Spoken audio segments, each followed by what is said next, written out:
సాధారణంగా మనుషులు నీటి లోపల మాక్సిమం 5 నిమిషాల కంటే ఎక్కువసేపు ఉండలేరు.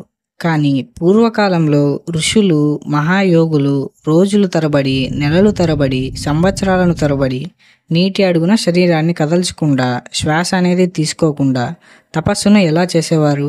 ఇలాంటి తపస్సు అసలు ఎలా సాధ్యమవుతుంది? ఇది నిజంగా జరిగిందా? లేక ఒక ఆధ్యాత్మిక రహస్యమా? ఈ వీడియోలో మనం తెలుసుకుందాం.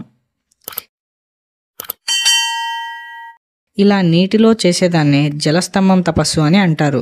యోగుల ప్రకారం ఇది 2 విధాలుగా అర్థం చేసుకోవచ్చు. ఒకటి, నీరు శరీరంలోకి ప్రవేశించకుండా నియంత్రించడం. రెండవది, నీటిలో కదలకుండా, ఊపిరి తీసుకోకుండా తపస్సు చేయడం. ఈ తపస్సు చేయడానికి సంవత్సరాల తరబడి సాధన, మనసు నియంత్రణ చాలా అవసరం.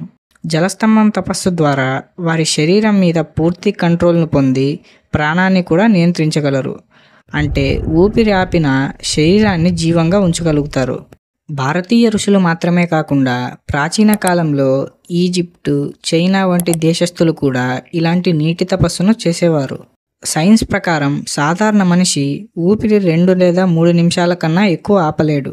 కానీ యోగులు దీర్ఘ ప్రాణాయామం, హృదయ స్పందన నియంత్రణ ద్వారా మెదడులోని ఆక్సిజన్ వినియోగాన్ని తగ్గిస్తారు. ఈ స్థాయిలో మనసు ధ్యానంలోకి వెళ్ళి శరీరాన్ని స్పందన లేకుండా ఉంచుతుంది. ఇప్పటికీ హిమాలయాల్లో కొంతమంది సన్యాసులు ఈ తపస్సును చేస్తున్నారని అంటారు. మనిషి శరీరాన్ని, మనసును, శ్వాసను నియంత్రించినప్పుడు ప్రకృతిని మించిన శక్తిని పొందుతాడు. అందుకనే వారు సంవత్సరాలు తరబడి తపస్సును చేయగలరు. మీకు ఈ వీడియో నచ్చినట్లయితే లైక్ చేయండి. ఇలాంటి ఆసక్తికరమైన మిస్టరీస్ తెలుసుకోవాలంటే వెంటనే మన ఛానల్ని సబ్స్క్రైబ్ చేసుకోండి.